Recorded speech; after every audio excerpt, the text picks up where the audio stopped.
Despite Joe Biden's repeated insistence that Americans who have already taken the COVID vaccine get a booster shot, the FDA just voted 16-3 to reject booster shots for the general public. Here it is. I've got it. Here is the news report of the vote. This is from Yahoo. It's from The Independent through Yahoo. It's all, I don't want to be accused of spreading misinformation, okay? Now, even if the vaccine peddlers convince the FDA to reverse its decision, the vote has seriously undermined the prevailing public health narrative. Safe and effective.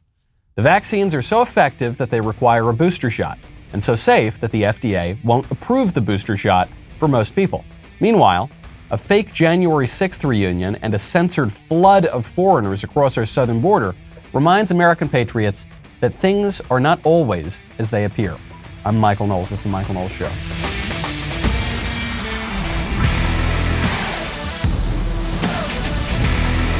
Welcome back to the show. My favorite comment yesterday is from Charles Troopy, who says, when Nicki Minaj becomes the modern-day John Locke, it's official. Time to get the Earth. Time to stop the Earth. I need to get off.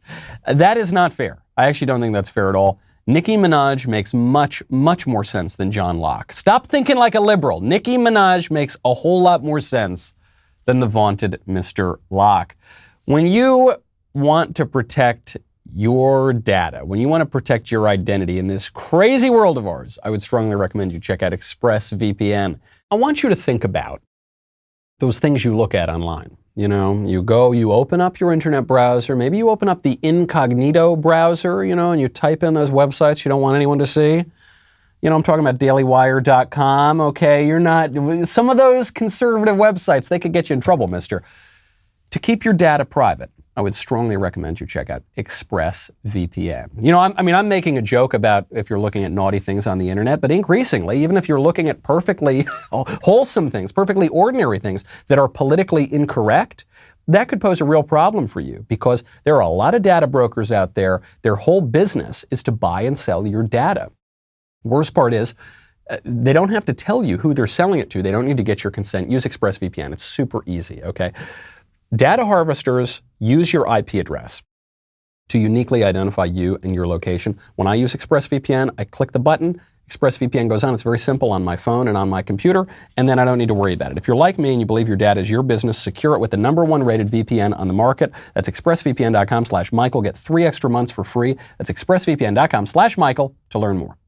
I love this vote from the FDA. I absolutely love it. It is my favorite news story in a very long time because it is one aspect of the liberal establishment slightly breaking in any way from the rest of the liberal establishment, right? The FDA, the agency, breaking from the dominant narrative that the vaccines are totally 100,000% safe and there's no question whatsoever about any safety and they're super duper effective and they're so great that you need multiple booster shots.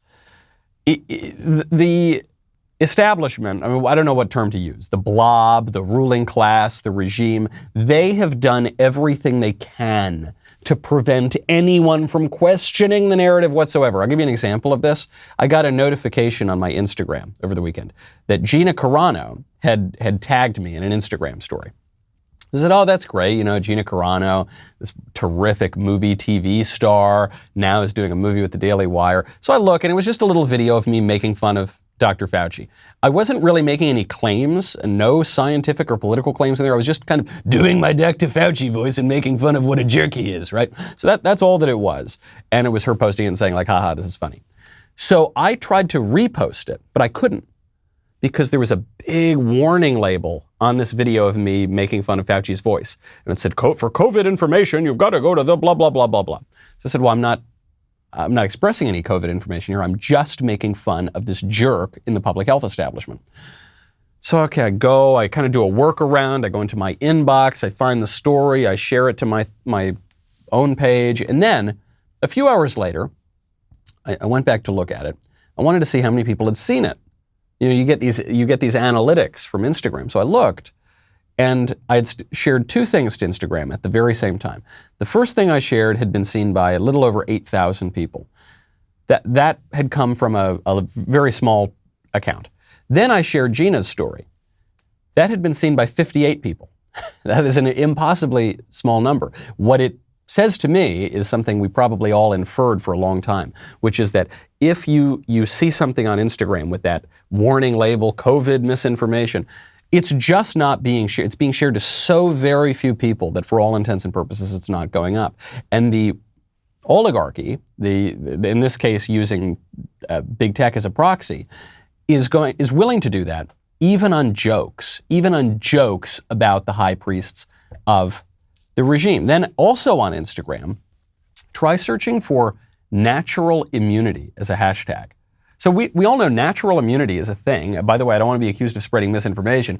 Even the public health establishment, even Dr. Fauci is acknowledging there is such a thing as natural immunity, but it's taken a very long time for them to do that, and they're really trying to downplay it. If you search hashtag natural immunity on Instagram, it won't come up. The nearest thing is someone who wrote hashtag natural immunity with a middle finger emoji because big tech is censoring this stuff. They don't want any of this information getting out. Okay, well, explain to me then why it is that the FDA is holding off on booster shots for Americans. Before you say it, I want to cut off the liberal critics at their knees.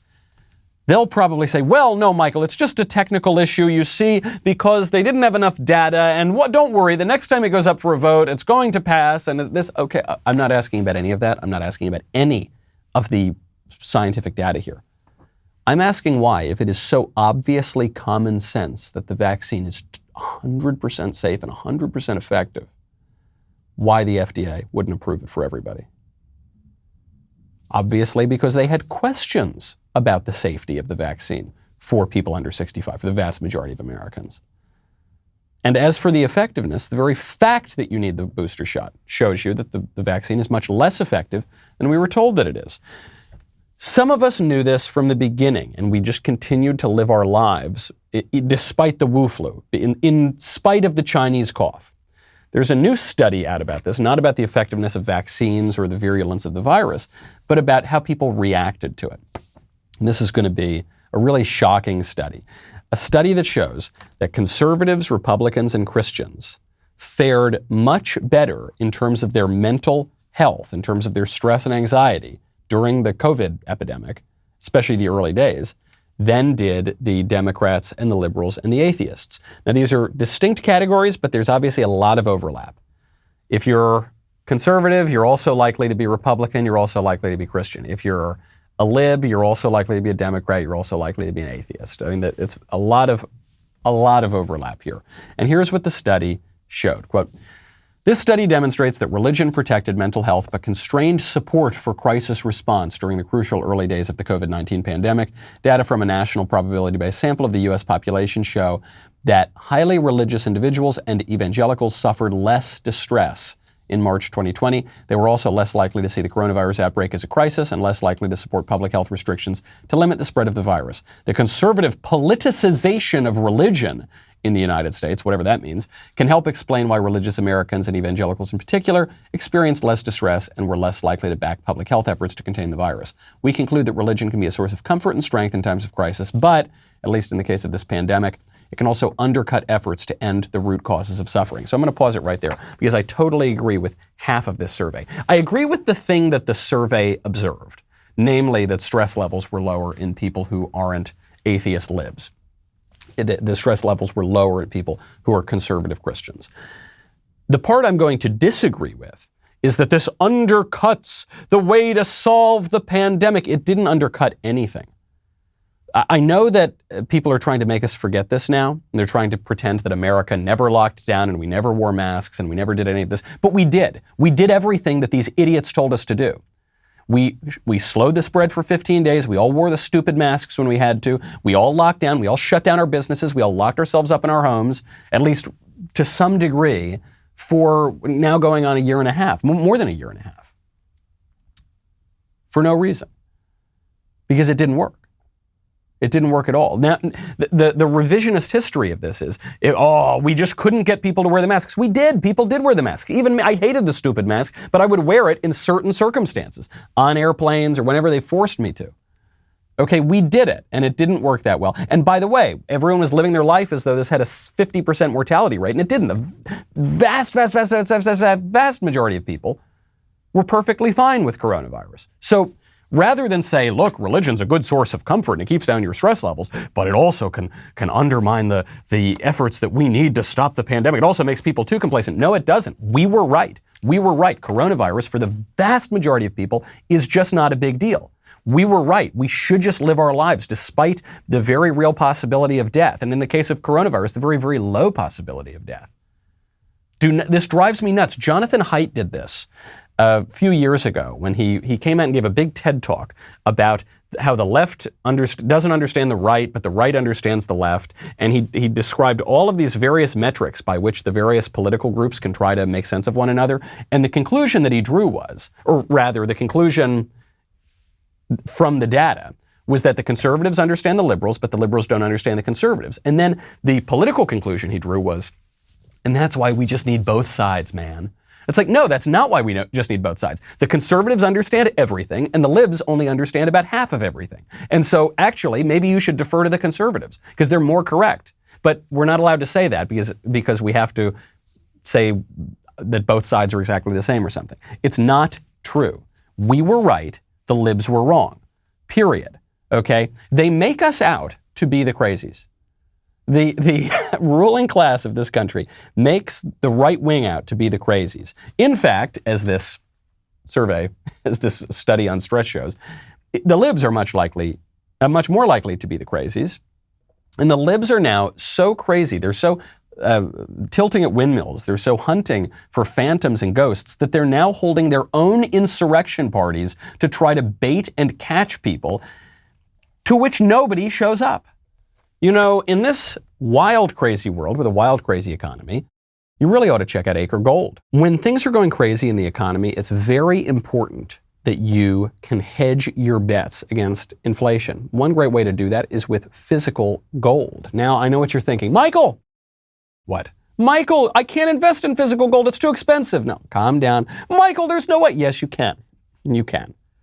With Acre Gold. Acre Gold has figured out this ingenious way to start investing in physical gold without coming out of pocket all at once. You subscribe to their gold bars. When your gold stash reaches the price of their gold bars, they will discreetly ship physical Acre Gold to your door. They've got a new $100 a month subscription to a 5-gram gold bar. It's really, really great stuff. Go check it out. Right now, visit getacregold.com/Knowles. Start investing in physical gold today. Make sure you go to that URL because Acre is giving away a gold bar, free gold. To qualify for the giveaway, tweet or post why you should be the recipient and mention @get_Acre. That's getacregold.com/Knowles. Thank you, Acre Gold, for supporting the show. There was a Justice for January 6th rally this weekend. This was a rally in Washington, D.C., and it was to avenge the terrible injustices done at January 6th, you know, and it was supposed to be for all the right-wingers to show up and demand that Trump be reinstated or something like that. Except no conservatives, very, very few, if any conservatives, showed up. Do you know who showed up? The press, the media showed up, and feds, law enforcement officials, some of whom were dressed up like they were in really military gear, could have used them in Kandahar, could have used them in Kabul, and then the other ones were undercover. The whole thing was an op. The whole thing was fake. I don't know that there were any actual pro-Trump, right-wing, conservative, or whatever you call them. I don't know that any of those people were actually there. There was a photo that went viral. It's so funny. Someone just posted this with the caption, you know, look at these Fed boys, basically. So it's a group of men standing next to a Gadsden flag, don't tread on me, and they stick out like a sore thumb.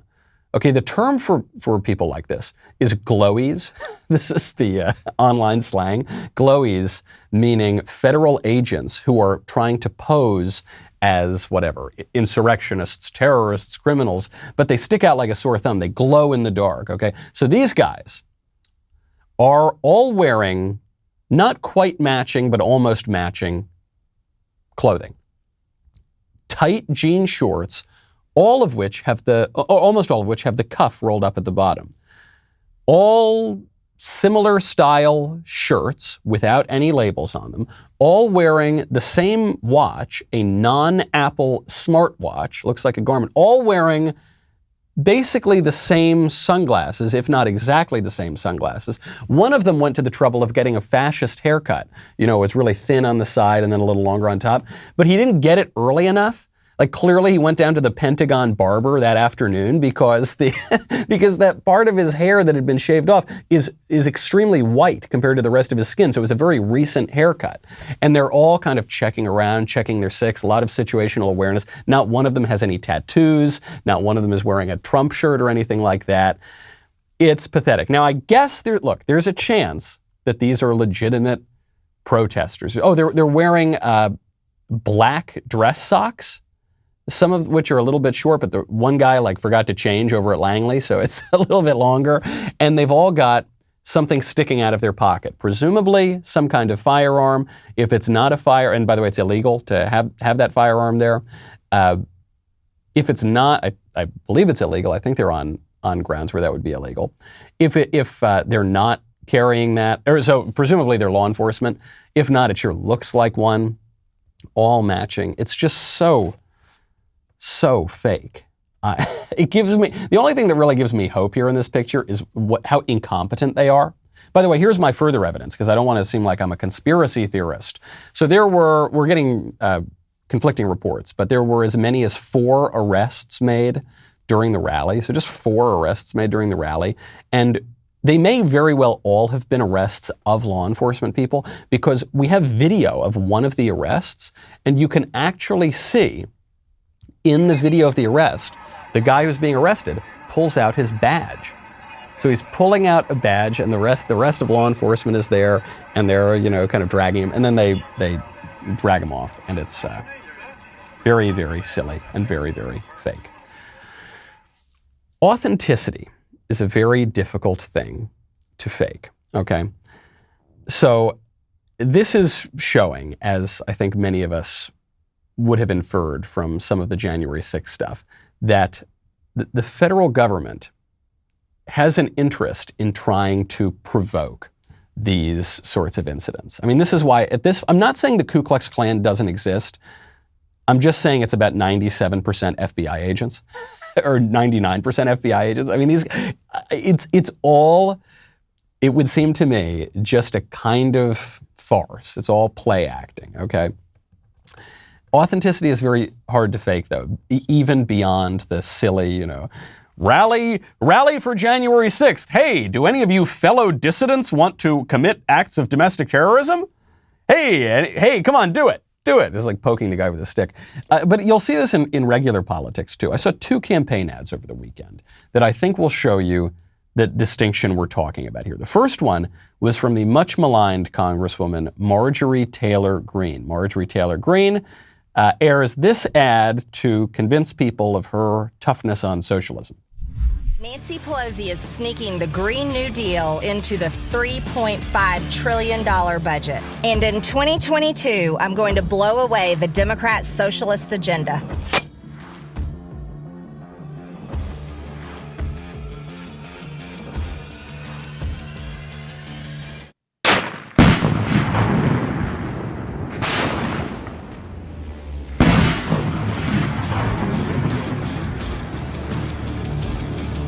Go to the website below and sign up to win my .50 caliber gun before Joe Biden bans it.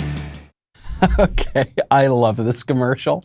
Okay, and the whole knock on Marjorie Taylor Greene, right? She's kooky, she's crazy, she's extreme, and then she does this commercial where she's there with a Barrett .50 cal and she blows up a Toyota Prius that says socialism on it. And I think she really blew it up. I mean, I think all those various angles were of the car actually exploding in the middle of a field. Then she says, go to this website and you can win my gun. Okay. Now, I think that's a pretty effective ad. And I think she's pretty popular in her district, so I think it's obviously working. Compare that to Georgia Governor Brian Kemp, who has had some problems with the conservative base, specifically with how he handled the various shenanigans around the 2020 presidential election. Kemp tries to make almost the exact same ad, but take a listen. Let me know if you think it's as persuasive. I'm Brian Kemp. I'm so conservative. I blow up government spending. I own guns that no one's taking away. My chainsaw's ready to rip up some regulations.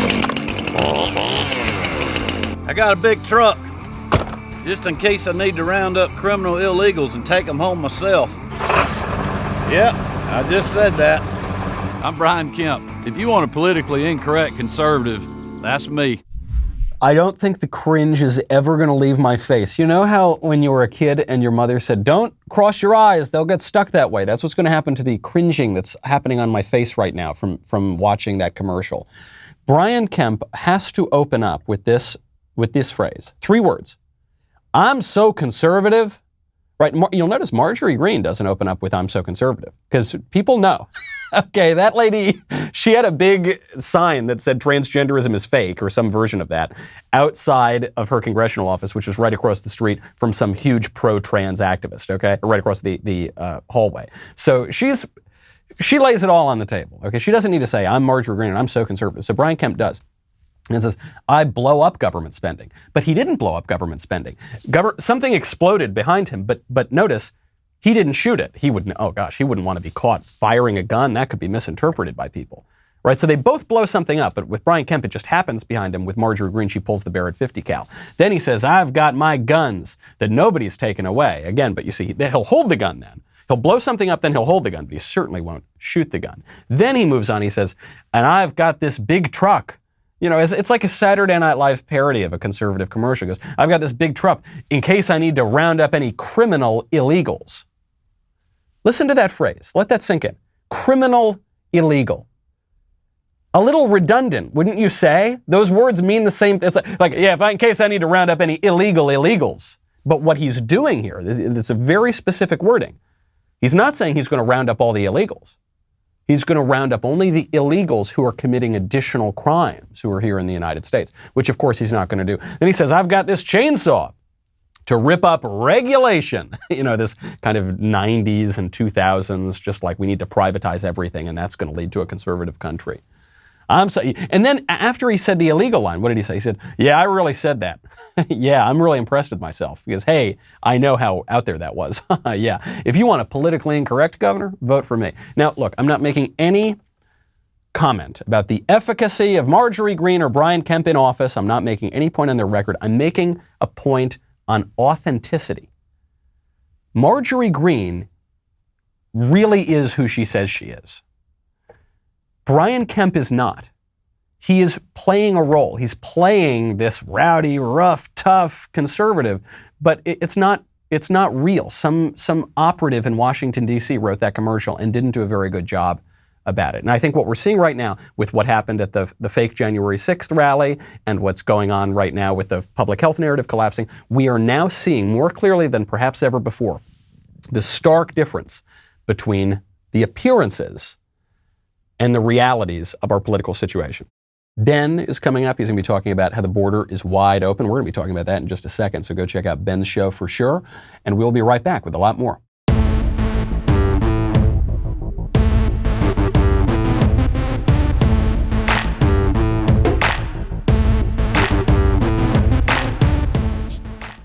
Welcome back to the show. Something I have noticed about the difference between the right and the left is that the left wants the appearance of the thing without the thing itself. And the right wants the real thing, wants the real reality. And this is something we talked about in the early days of this show. And we haven't talked about it a lot recently, but I mean, years ago, this was a point I really like to focus on. The left likes decaf coffee. You know, the left likes impossible burgers, meatless hamburgers. The left likes those things. The left likes to call things marriage that are not really marriage. The left likes to call things nations that are not really nations. The left likes the appearance, they like the form of the thing, but they don't want the actual substance of the stuff. And this is why I think this focus on authenticity does, to a great degree, matter. When we're trying to figure out political candidates or political campaigns or our political system, Is it the real thing, or is it just the appearance of the thing? When the left talks about our democracy, they don't actually like our democracy. They hate democracy in Texas that passed that pro-life law. They hate democracy that elected Donald Trump, at least in 2016. They hate that aspect of our democracy. What they really like is their liberal rule. They want the appearance of democracy, but they don't actually want democracy. I mean, right now, the amount of focus they have put into locking down Washington, D.C. from patriotic Americans is much more intense than the focus they put on locking down Kabul against terrorists, right? Because they want to protect the semblance of our democracy without permitting real participation in that democracy. For years, they talked about how widespread mail-in voting was a grave threat to election integrity in this country and the right to vote. Now that they're in power and they think they can get a fast one by us, they're pushing that entirely, all in the name of our democracy. And then, probably the most obvious attack they've made on our democracy is that they are flooding the country with foreign nationals whom they are already promising to give amnesty to and put on a path to citizenship so that they can vote. And we, the people, have absolutely no say in that.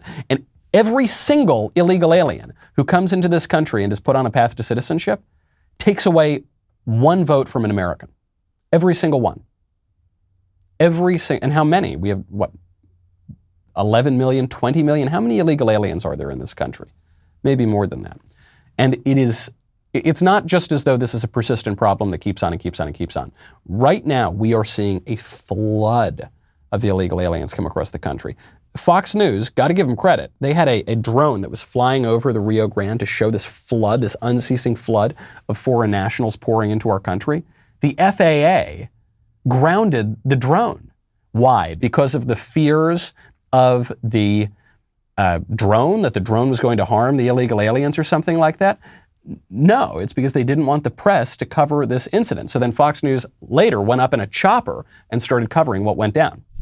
This is a wild situation to see from the air. We reported earlier that the FAA grounded our Fox News drones. We cannot fly those well. The troopers with Texas DPS are kind enough to let us go up in their helicopter with them to get a look at the situation at this bridge right now. And they are waiting underneath the international bridge, waiting to be processed by Border Patrol. Look at the mass of people down there. This time 2 days ago, there were just over 4,000 people. There are now upwards of 11,000. We are talking nearly a tripling of the numbers in just 48 hours or so. You can get a real good perspective from the air right here of how many people are constantly streaming in. So, 11,000 people waiting to be processed. What do we mean by process? Do we mean that the Border Patrol will say, no, I'm sorry, you're not an American citizen, you've got to go home? No. What it means is they're going to come in. We're not going to know if they have COVID or not for a lot of these people, okay? They're going to come in, they're going to be given a court date, they're going to be released into the interior of the country, they're not going to show up for their court date, and then they're going to be put on a path to citizenship the minutes that the Democrats have the political capital to do it. Being processed is putting them on the very first step of their path to citizenship, which is inevitable once the Democrats have enough political power to do it. That's what's going on right now. And we're not allowed to say boo about it. And don't forget, for a very long time, the Republican Party was basically fine with that.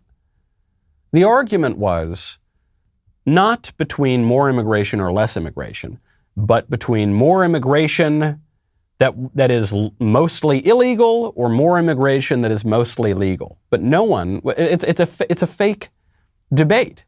It's what we talk about all the time, the court jester conservatives who pretend to put up some opposition, but in fact, the only purpose they serve is to legitimize the liberal ruling class. They play their little part and they say, yes, we're kind of slightly opposing the liberal agenda, but actually their effect is to support it. That's what we're seeing. But now I think people are finally saying once again, I think we may have too many immigrants coming into this country. It's not that we hate the immigrants. It's not that we're racist or xenophobic. It's just that, we're taking in millions and millions of foreign nationals a year, so much more than anyone else in world. And the movement of immigrants into the United States over the last 60 years is the largest movement of human beings in recorded history. And actually, our country's kind of collapsing and our internal cohesion's falling apart. And we're actually discouraging assimilation now. So maybe just, we got to cool it a little bit. I'm not saying no immigrants ever again, but maybe we got to drastically reduce the number of immigrants coming into this country. Only now, after years and years of a fake debate, are we seeing some conservatives stand up and say, you know, we've got to really stop this. We've got to slow this down significantly. J.D. Vance made a good point on this. J.D. Vance is the author of Hillbilly Elegy. He is now running for Senate in Ohio. J.D. Vance just posted the picture of this. He said, send in the Marines. Of course we should. Of course we should send in the Marines. If we are not willing to use our military to stop a flood of foreigners from illegally pouring over our border, I think there's a word for that, isn't there? If we're not willing to use our military to stop that, to defend the American homeland, what do we have a military for? Oh, we have a military to build schools for girls in Kandahar.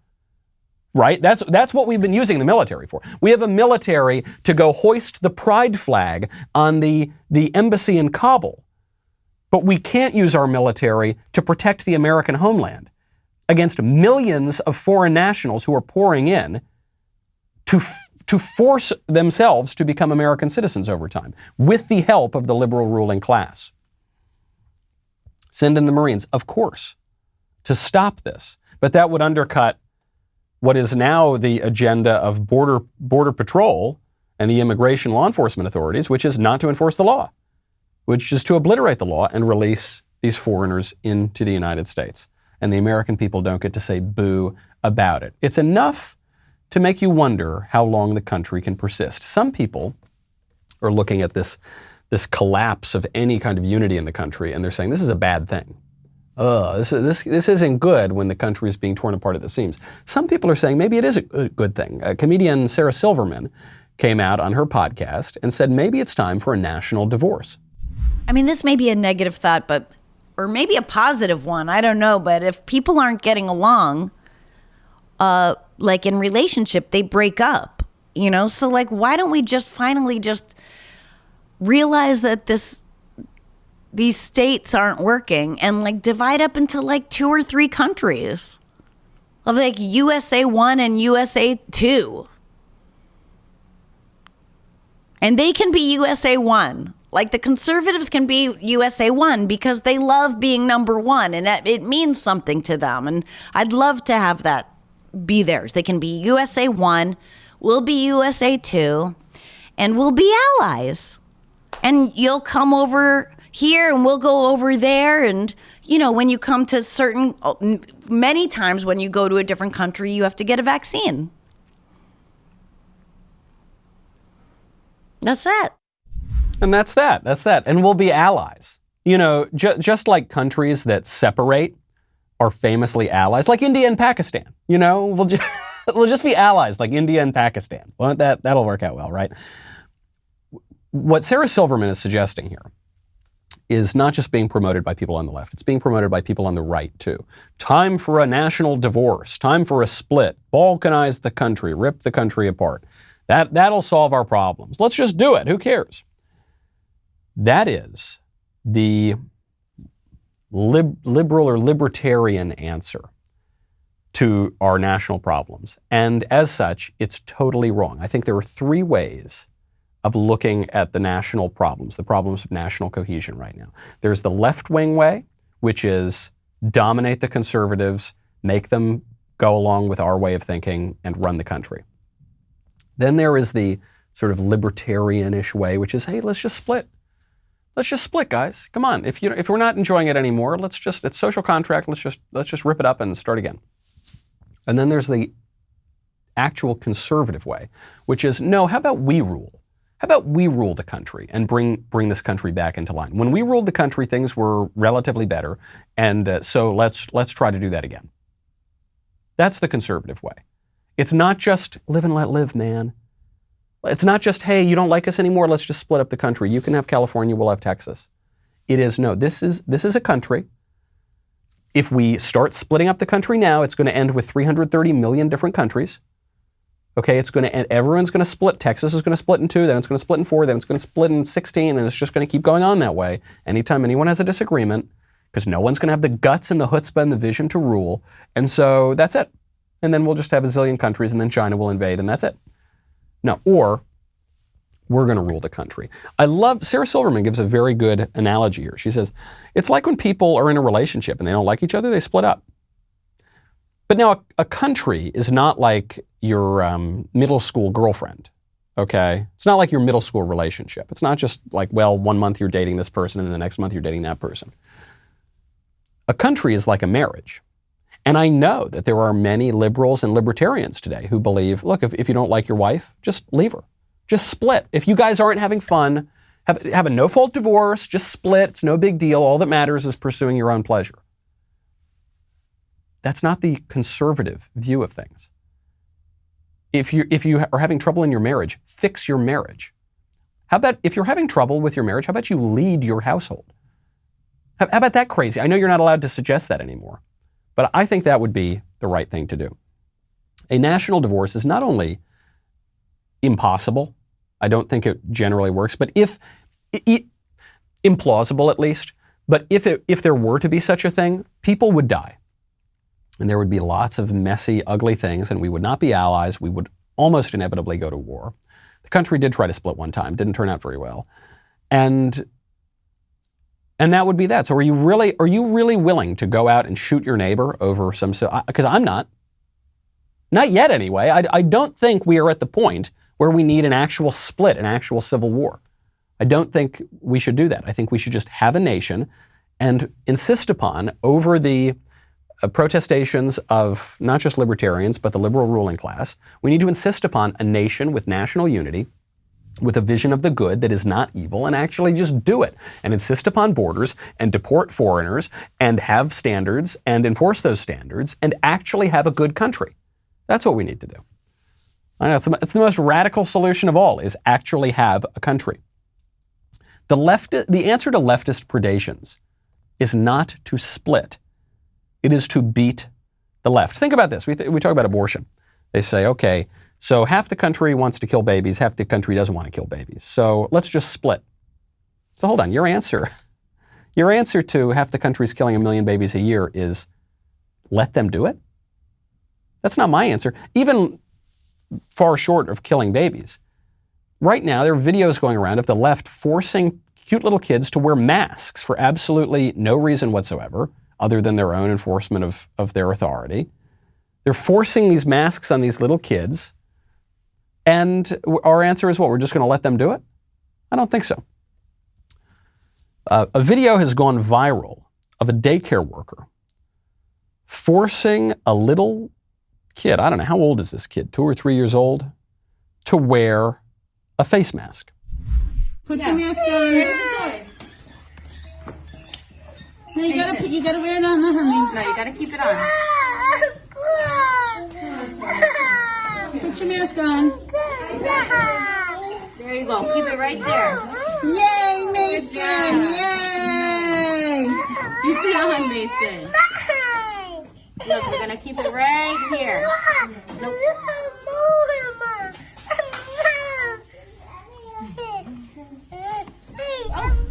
I can't watch anymore.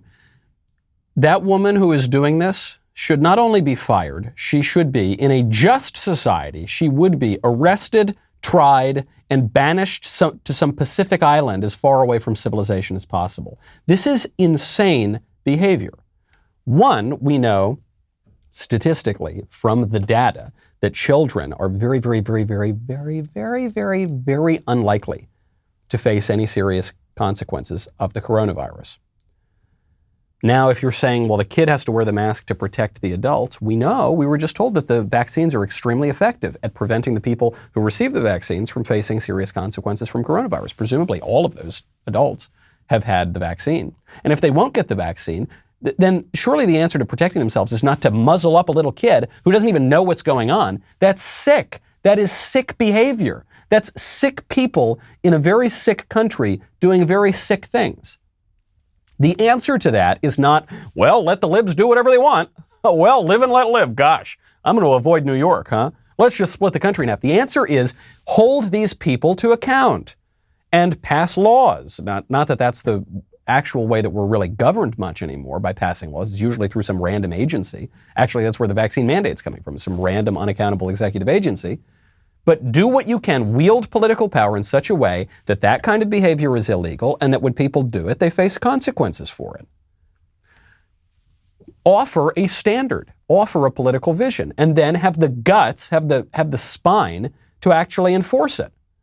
This is something, conservatives, you know, even in the sort of freewheeling last few decades where they've lost a lot of their political mind, sometimes they'll still hit on the right policy. The problem is they've had their brains so turned to soup by shallow libertarian slogans or neoconservative slogans that they refuse to actually enforce anything. Well, it would be wrong for us to tell that daycare worker that you can't muzzle the little kid. Why is that wrong? Well, you know, you even heard this from some people on the abortion issue.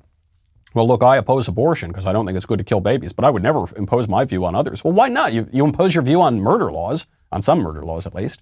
You impose your view on traffic laws. You impose your view on rent laws. You impose your view on laws against theft. Sometimes, I guess, before BLM riots started up. So why not? What is the holdup here? What is the holdup here? Doesn't make a lot of sense. Speaking of the American empire and the ways in which we now abuse people, this is a real heightening of this. It's a story, it's not getting a lot of traffic in the establishment media. The United States droned what it held to be a terrorist. But then it turned out actually it wasn't a terrorist that we droned, it was an aid worker in Afghanistan. Then it turned out it wasn't just an aid worker, it was an aid worker and two other adults in the aid worker's family. And then it turned out, it actually wasn't just an aid worker and the two other adults. It was an aid worker and two other adults and 7 kids. 7 kids. Now, I know that in war, there is collateral damage. This is one of the arguments for being a little more circumspect when we go to war. A little more reticent to actually go and invade countries and hold them as territories.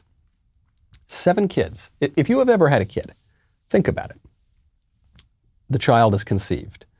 Then you get very excited. You wait 9 months, you start getting little baby clothes and things like that. And then the baby is born. And then it takes the mother a little while to recover. And then the baby's up all night. Remember, the baby's up all night and nursing. And then you raise the baby and, he's getting a little older, takes his first little steps and all these big milestones. And then you do that again and again and again and again and again and again. And then some drone blows up your entire family. Puts it a little bit more into perspective. The adults are back in charge, though. You didn't hear these stories from Donald Trump. I'm not going to say it. You know what I'm not going to say, right? You know the thing that every pundit says on the conservative side when something like that. I will not say if the situation was reversed. Well, if this were Donald Trump who did this, because we all know that. Because we all know that. It doesn't matter. The reality of what the Biden administration has done, just with this one case, this one family of 10 that the Biden administration just blew up. Even more than that, the way the press has handled it shows you something that may be even more chilling than the Biden administration blowing up a family in Afghanistan. Namely, the way our political system really works. Every tiny little story, real or imagined, that can in any way be ginned up into a scandal under a Republican will be. And that's especially true if the Republican is actually a threat to the liberal establishment. Then they'll impeach him over a phone call with Ukraine. And the Democrats can just blow up whole families with 7 kids, and the Democrats can bust open our borders, and the Democrats can abuse children and mutilate children and kill children. And that's just completely fine. That's the reality of the political situation we're in, which is why we need actual conservatives with actual political vision and, as important as anything, courage, spine to actually enforce a political vision to stop it. This political battle that we think is just one side versus the other side, and we win sometimes, and that's not even close to what the reality of the political situation is. We are up against Leviathan, and we need real tough guys with real vision and real clarity to be able to do it. I'm Michael Knowles. This is The Michael Knowles Show. See you tomorrow.